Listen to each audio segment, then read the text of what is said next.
Welcome to the Stressless Eating Podcast, where we help diet-obsessed and food-crazed women break themselves out of the food and body prison, end the dieting madness, and take control of their health for good. I'm your host, Leanne Ellington, and this podcast is about answering one question. How can you heal your relationship with food and your body and take a practical approach to this whole self-love journey, but without all that restriction, obsession, and shame, and without needing years of therapy to do so? If you want to know the answer, you're in the right place. All this information is 100% free, so please subscribe to and review our podcast. Hello, ladies. We are back for another special episode of the Stressless Eating Podcast. And I have one of my longest running friends, and she's also like my expert, my authority in all things physical fitness and physique and having a healthy relationship with your body. Welcome to the podcast, my great friend, Sarai Jones. Hello. Hi, how are you? I'm good. I'm so glad that you're here. I know. It's crazy how everything has just come together for us. I know.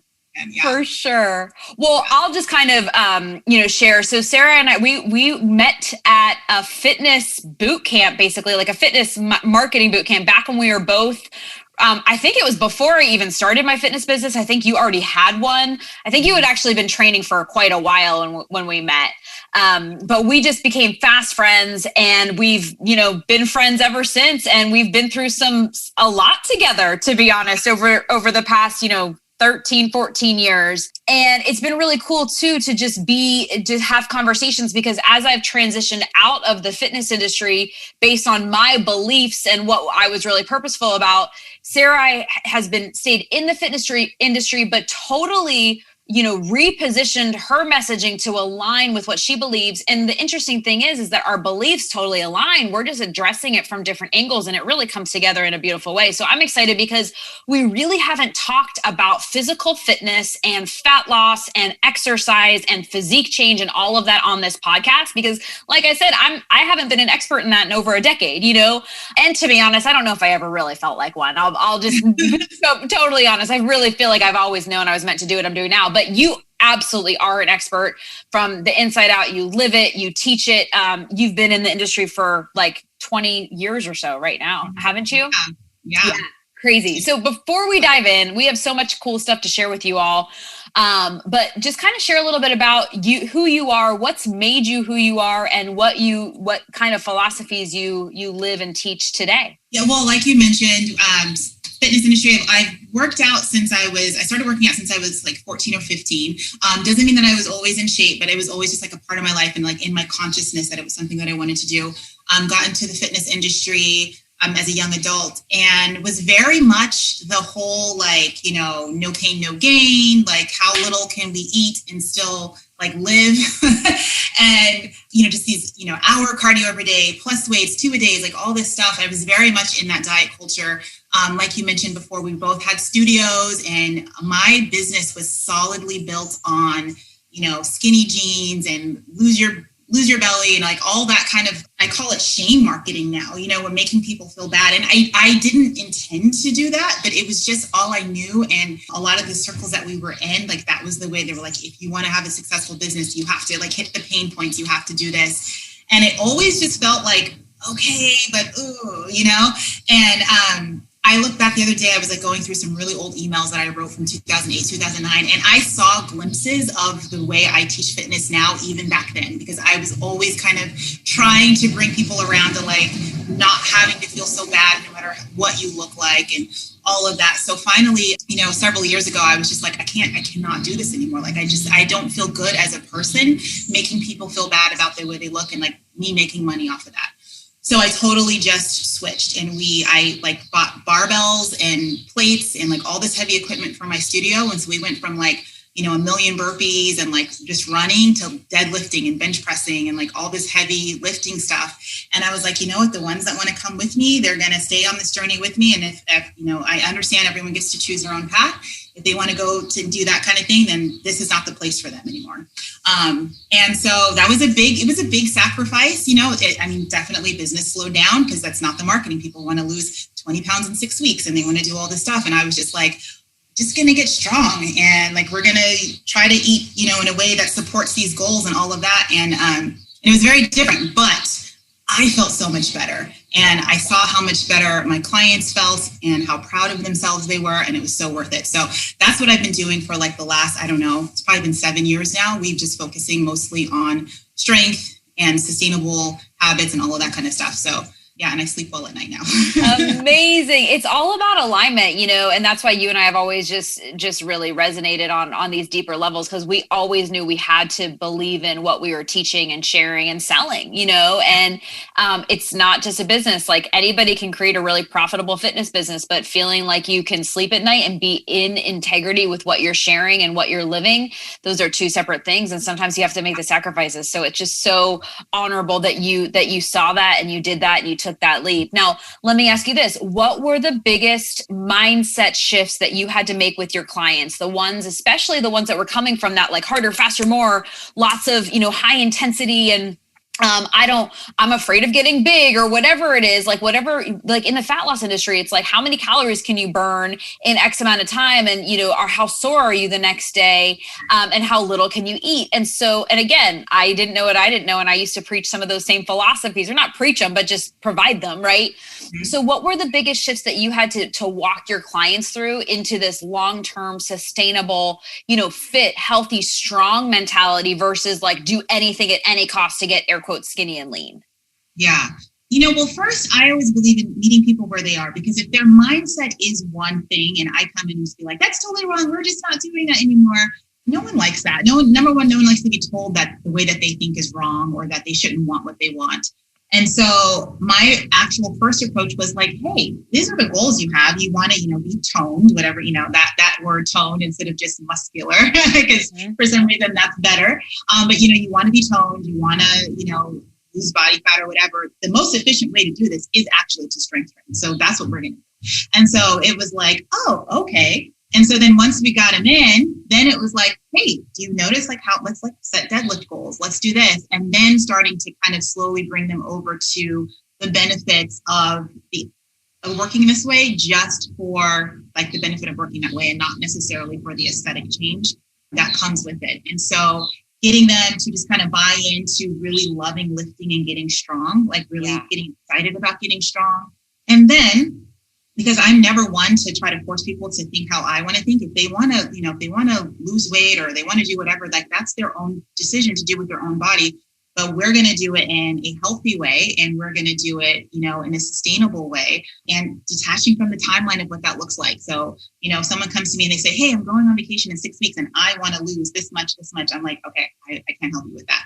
Because maybe, but we're not going to do the drastic things that you would have to do to make sure that happened. Mainly because you're going to do it. And then as soon as you get back, it's all going to be for nothing. Plus now your metabolism is that much more, damaged because of whatever you had to do to make this happen. So getting them to just be like, this is a process. You're just buying into this. And this is just how we live. Like we wake up every day and we strength train and we fuel our bodies. And we move. This is what we do. And let the chips fall where they do as far as when you get the results. Absolutely. It's so true, because it's that like, lose all this weight and then there's that bounce back mentally, emotionally, physically, and you're back where you started. And that's not sustainable, and not only that, your self-image takes a hit because you think like, great, this is just how it's always going to be, and you build those narratives.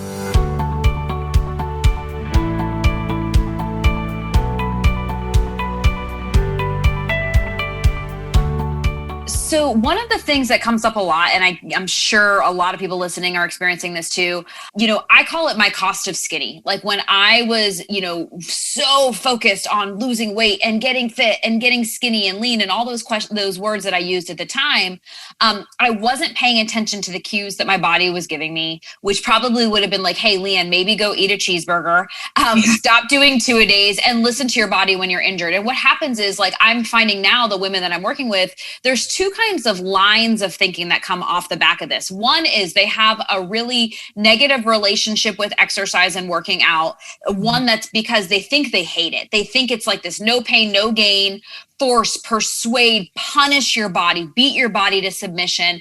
And they have this story or this narrative that like, I don't like working out or I hate it, it sucks, right? That's one kind of fired and wired relationship with exercise. The second one though is one of pain. So people that push it too far and injured themselves or just have chronic pain, and either it happened because of exercise or exercises makes it worse because again, just push through pain or whatever they're hearing, right?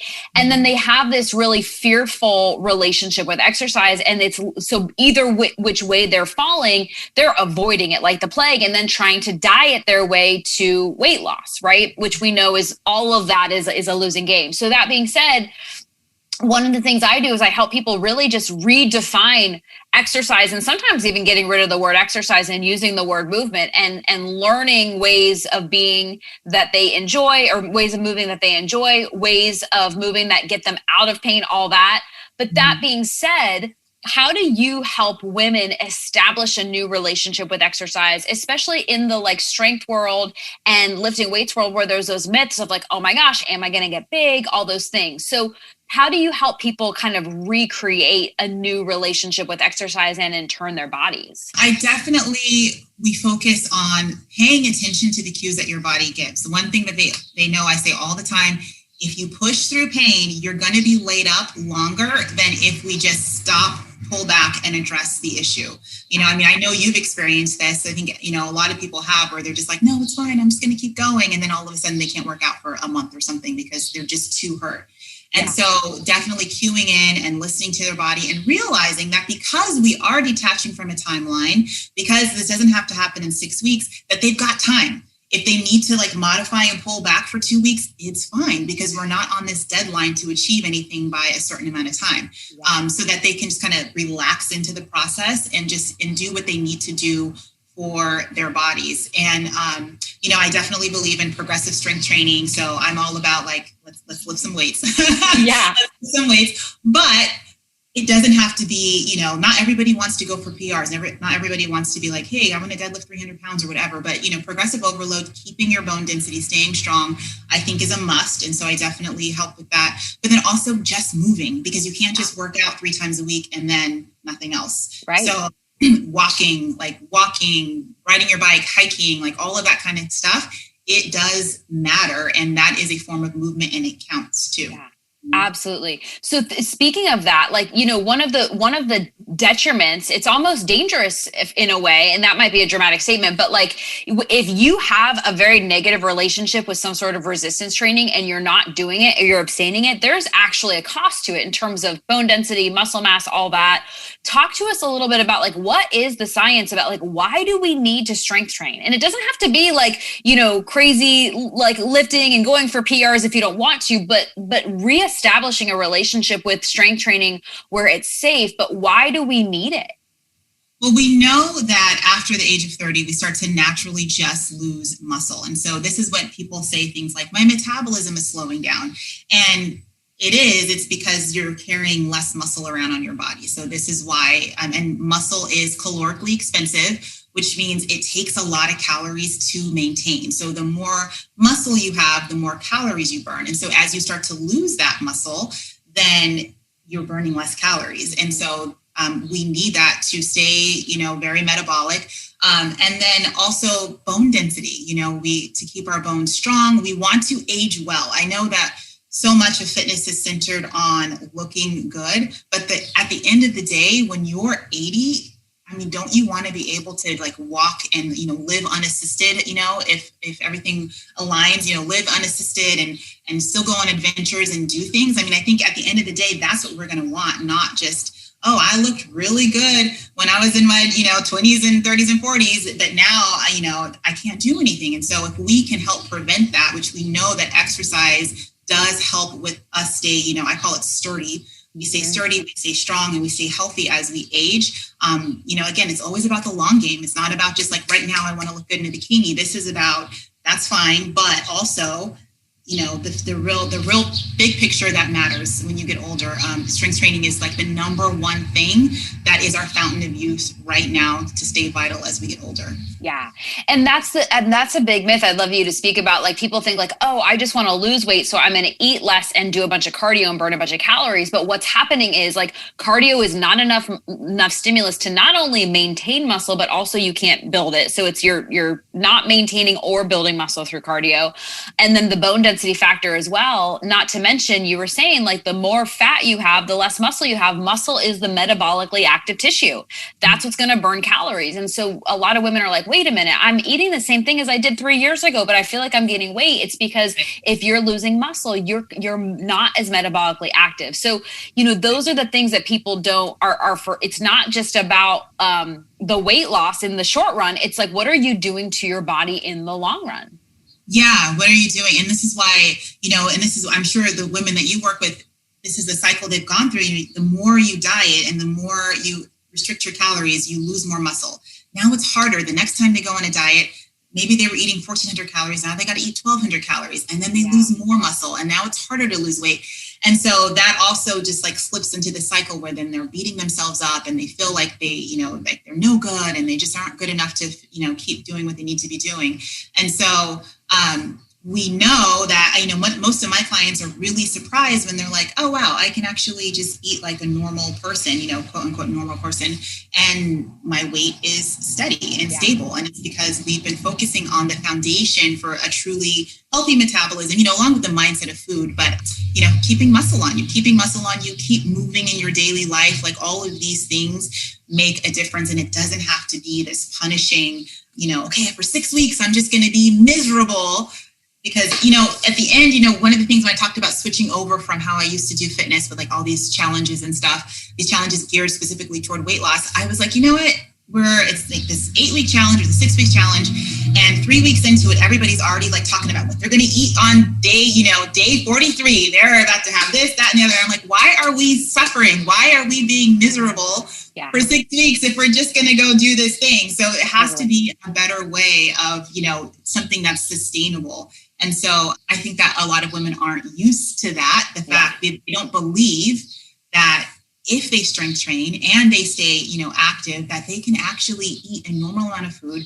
They don't have to think about food all the time, and they can still achieve, whatever kind of aesthetic goals that they have. Yeah. And it's so crazy. I mean, you and I used to do our marketing together for these 6-week challenges. And it was like one of those things where like, we could get people results in 6 weeks, but then 6 weeks later, they're like almost like crackheads, like, oh, we need another one. We need another 6-week challenge. Like, when is it? When is it? I need it. Give me my fix, And it's just like, there's only so much of that your heart and your soul can take when you see people. Really, it's kind of this up, down suffering. And again, we didn't know what we didn't know. We were just doing the best we could with what we had. So, one of the things I talk about with my clients is, the kind of the difference between having a goal of weight loss and physique change and body composition and all that, which is what most women lead with. And oftentimes it takes them away from health and away from happiness and away from weight loss because they can't sustain it in the way that they're doing it. Right. And the distinction I offer them is, setting that mindset down for now, because it's the difference between like losing weight versus healing your relationship with food, healing your relationship with your body, healing your relationship with yourself, your head, your heart, your mind, your brain, all that.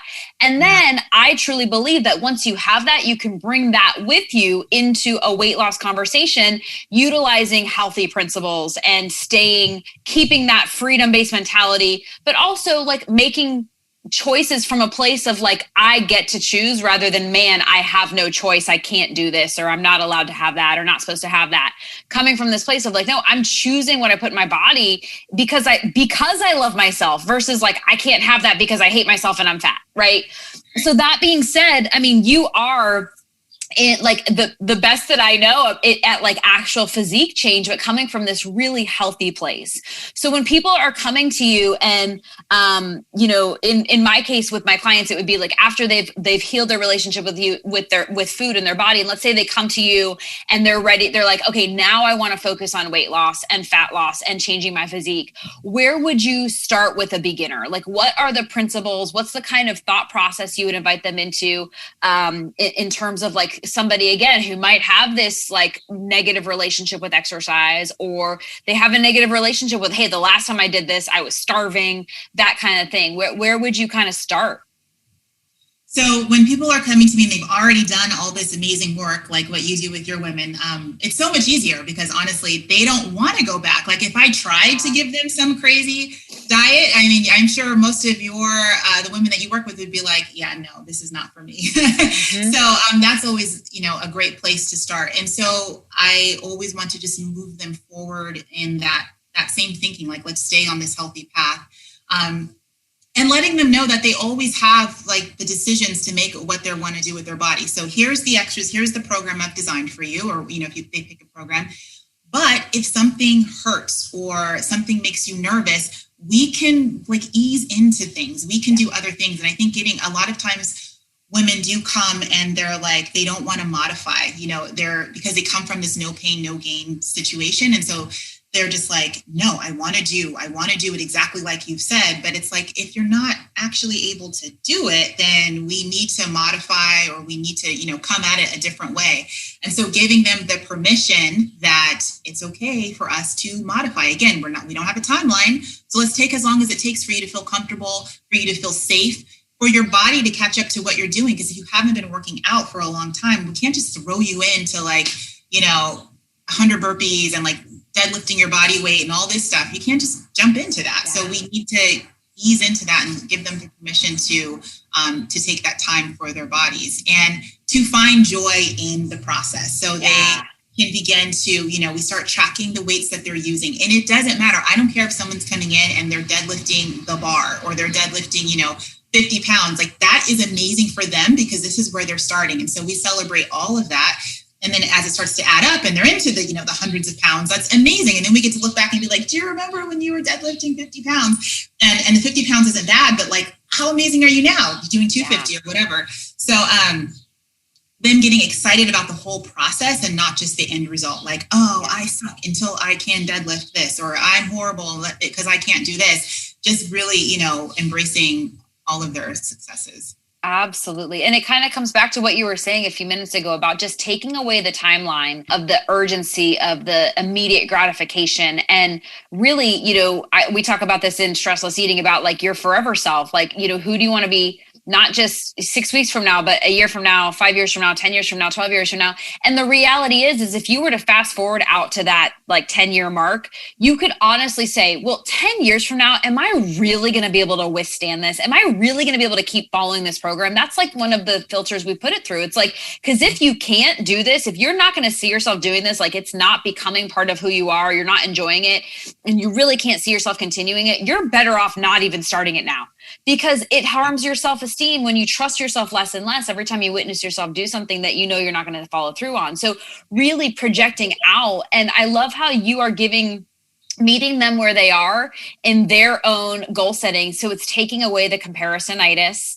It's giving them, a lot of people want that quantifiable like goal to work towards. So it's like, hey, let's work towards a strength-based goal rather than a fat loss goal or whatever.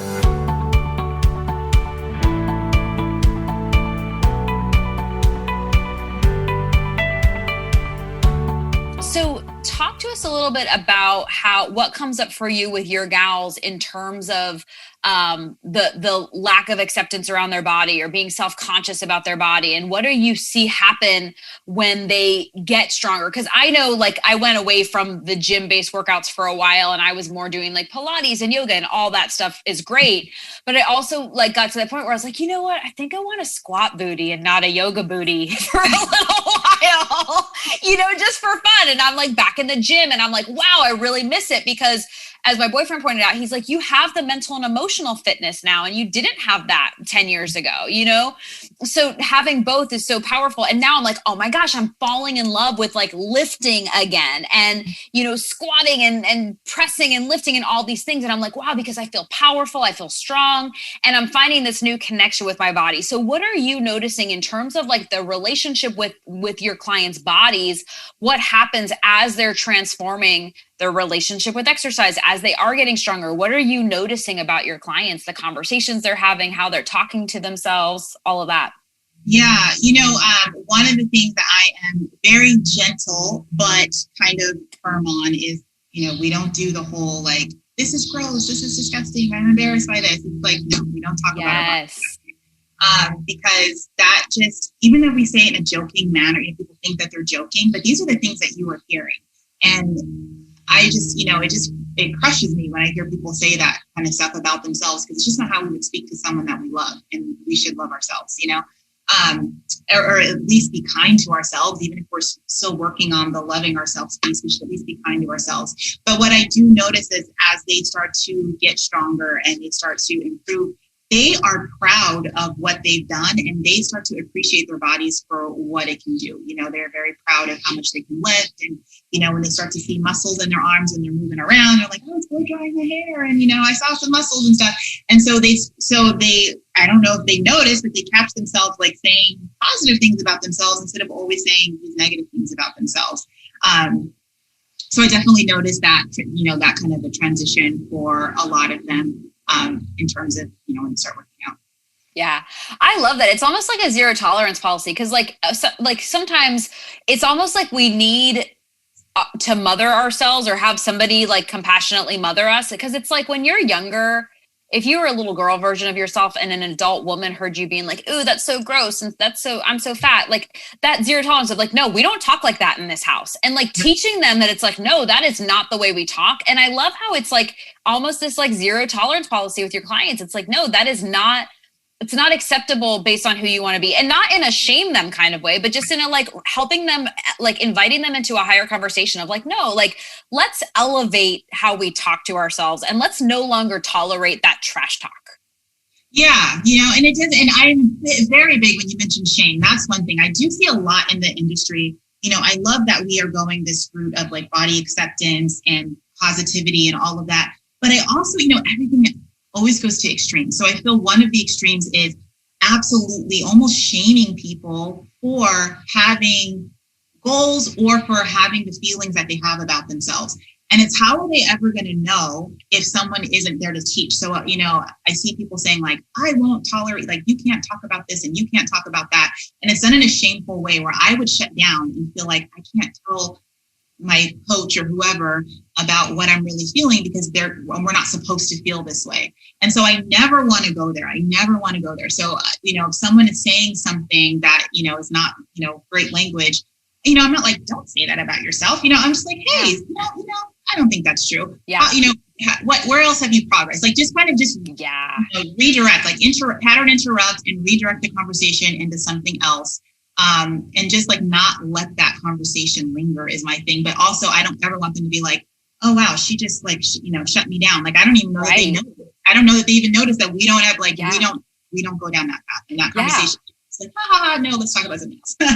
You've just created an environment where that's just not how you guys talk. Yeah. It's just not what we do here kind of type vibe. Yeah. I think that's so important, not just, my clients, obviously, but, the people, the women listening to this podcast, especially, catching yourself and what you just said.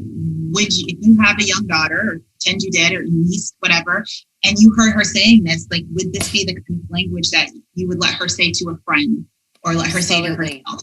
I remember when you were saying that, just a little off topic, but my first experience when I very first became kind of like aware of my body and I started to be a little bit ashamed of it, I was about 10 and I was on this little thing and I was wearing a bathing suit and I was just your typical little 10-year-old, like little tummy and just like, just whatever.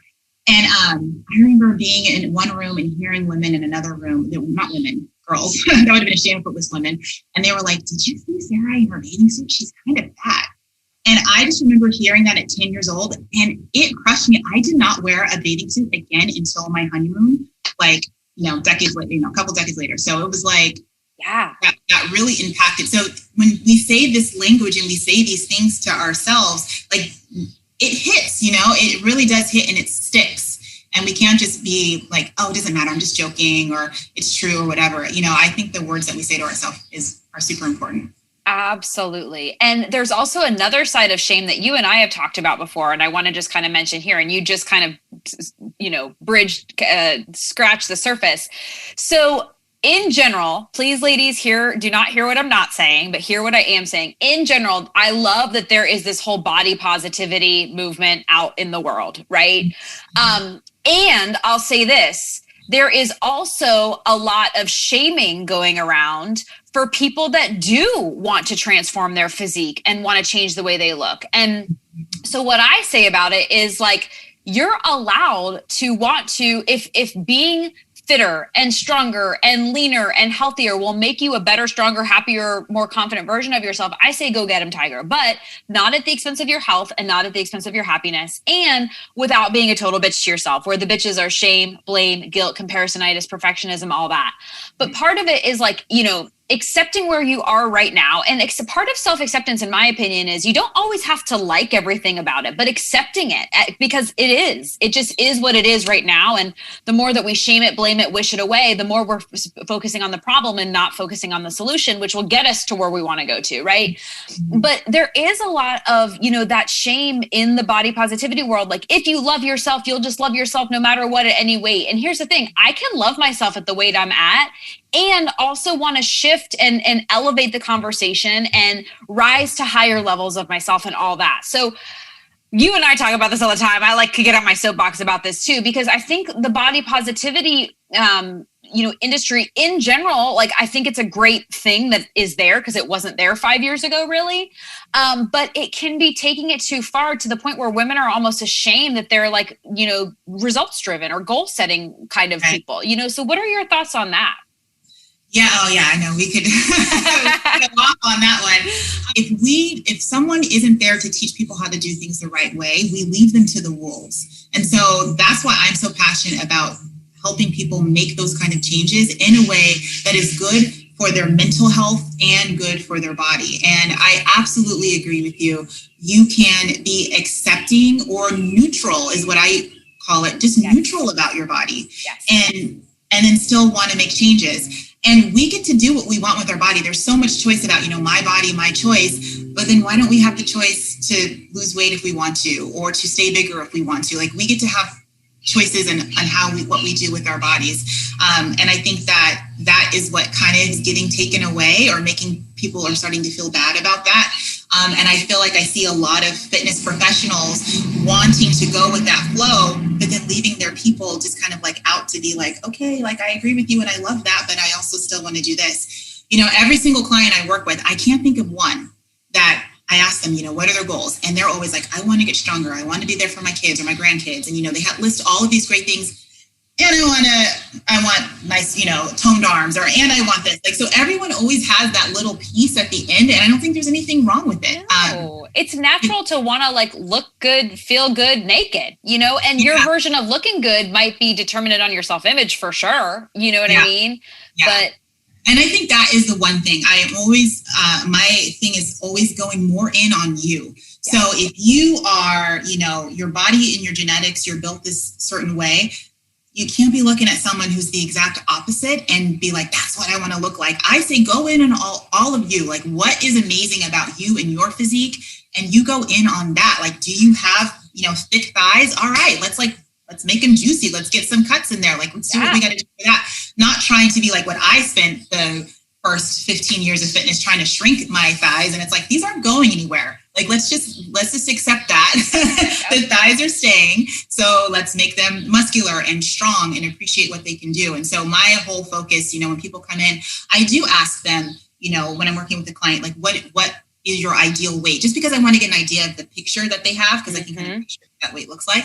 And then I don't actually care about the weight after that point. I just want to see what they see in their head. And then it's like, okay, then what's realistic for you though? To make your body look the best that it can look. And I think people get so distracted trying to look like someone else that they forget how amazing they look. Yeah. I hear so often when people will be like, oh, I don't like this about myself. But I'm like, look at your waist or your butt is like amazing or something like that. And they're just like, no, I don't care about that. I just want to work on, this. And we miss out on how amazing we can be because we're trying to compare ourselves to someone else. Totally. So the goals always have to be centered in reality for you. Yeah. I'm 100%, I'm here for helping with the physique change goals, but also you got to be healthy mentally and ready for it. And some people aren't ready for it right away. Yeah, for sure. And that's why you're like a lot of the women that you attract, like they're maybe not women that would have worked with you 10 years ago or vice versa. You know what I mean? But you know who you serve, and it's about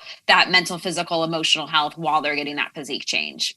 Yeah. I think, there's so much good things. I think that people can be all different sizes and shapes and still be beautiful to themselves. And, I think the thing that a lot of people in general forget is that what is considered beautiful is varied by culture, who you associate with, like all these different things, because you'll see someone who's held up on high by maybe one group as like, oh, they're amazing, like everything about them is beautiful.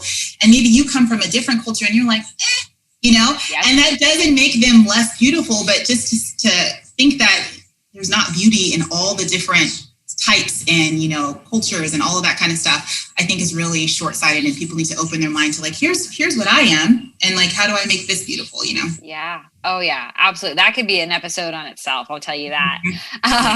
Didn't know you were coming back for part 2, did you?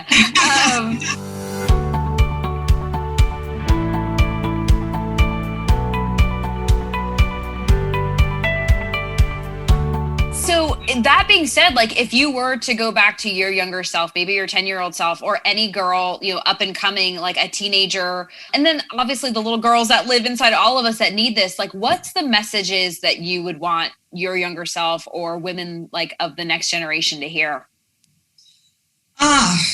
So much. I think to let go of this obsession with the number on the scale, and feeling like that is somehow a marker of your success or your worthiness. People are like, I want to be the same weight I was in high school, but why? I mean, fine if you are, but like, why is that like this thing that you're killing yourself to work on? So letting go of the number on the scale, realizing, I wish I'd really realized that how you get something is how you keep something. So I spent so much time doing like crazy hardcore diets and, hardcore exercise, and realizing if you, like what you said earlier, if you can't keep it up, this is wasting your time. So there's just so many things that I just would not have done, even just period. And gotten to where I wanted to be way sooner, because I spent 15, 20 years trying to find a shortcut, and I could have been where I wanted to be, taking the long way. So yeah, definitely those, those couple of those, and as well as really, truly what we talked about before, being kind to yourself, talking positively to yourself, and just being a kind person. Like that is one of my biggest things, just being a kind person, including to yourself. Yeah. Absolutely. And allow yourself some grace. Yeah. Totally. So that being said, like what is like, there's this diet culture that is just so pervasive right now and has been, and it's morphed over the years, obviously. Like I remember I was pigging out on snack whale cookies when I thought that fat was bad, and now everybody's afraid of carbs, but whatever, it's still this diet culture. What's the biggest myth of diet culture that you just would love the world to just know the truth about and just squash it? This generation, up and coming generations, everyone, just what do you want them to know the truth about? I would say the biggest one is the 1,200 calorie myth. I swear when I work with someone new and I say, okay, so about how many calories do you think you're eating? I mean, I would bet like good money each time that I'm going to hear the answer, about 1,200 calories, and it doesn't matter if they're 200 pounds or they're 105 pounds, 60 or 40, it's always 1,200.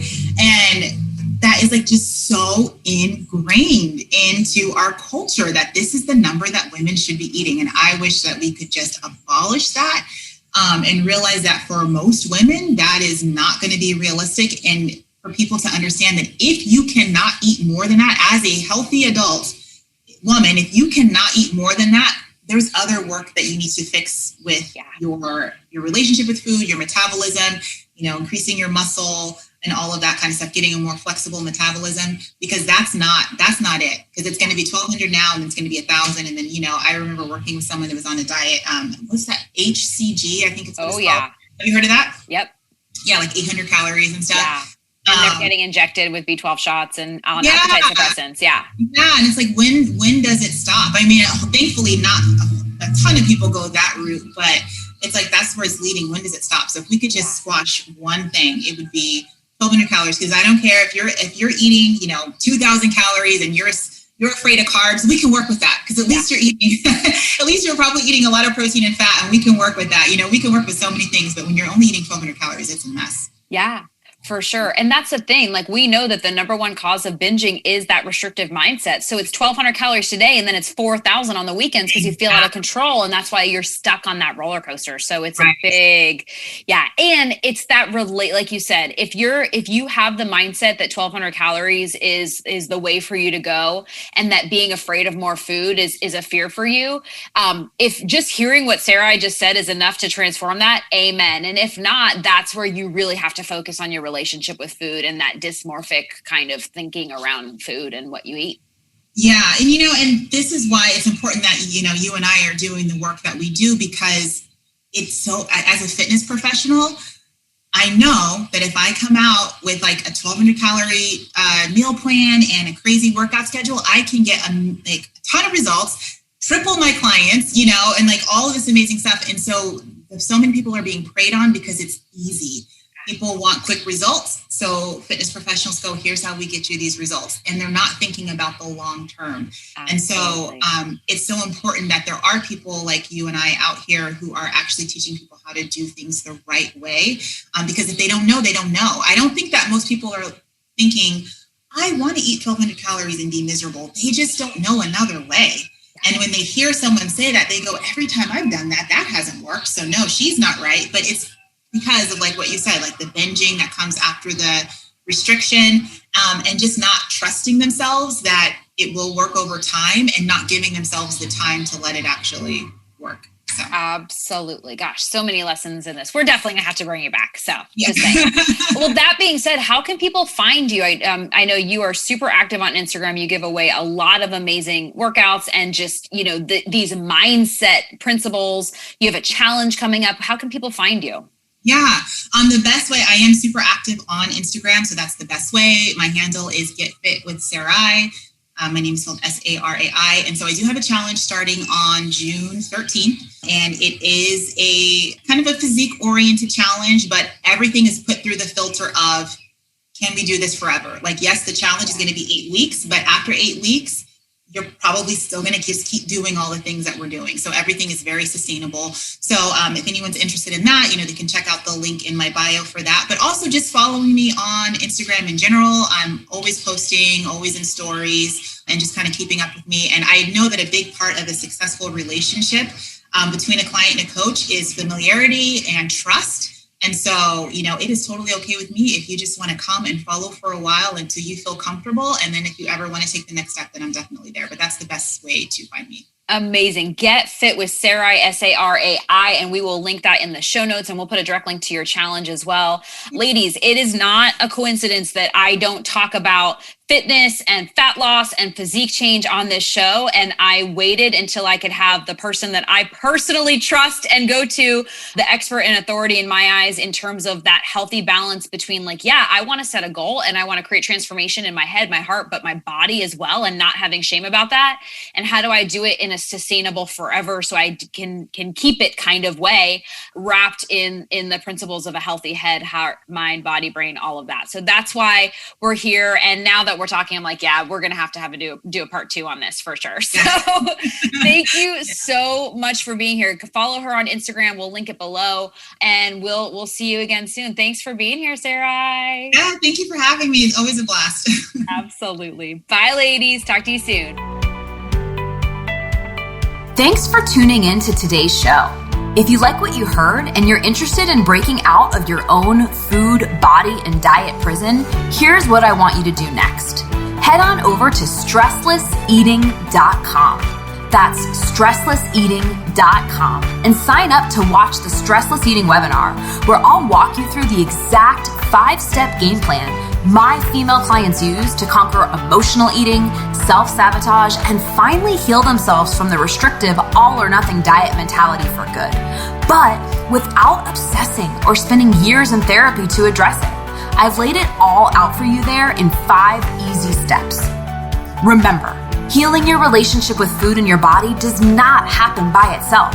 You need expert guidance to make it happen, and we've helped clients all over the world take back their power from the food and find true and lasting freedom while enjoying life and warm chocolate chip cookies along the way. To see if we can help you do the same, head on over to stresslesseating.com. I'm Leanne Ellington, and I'll see you next time.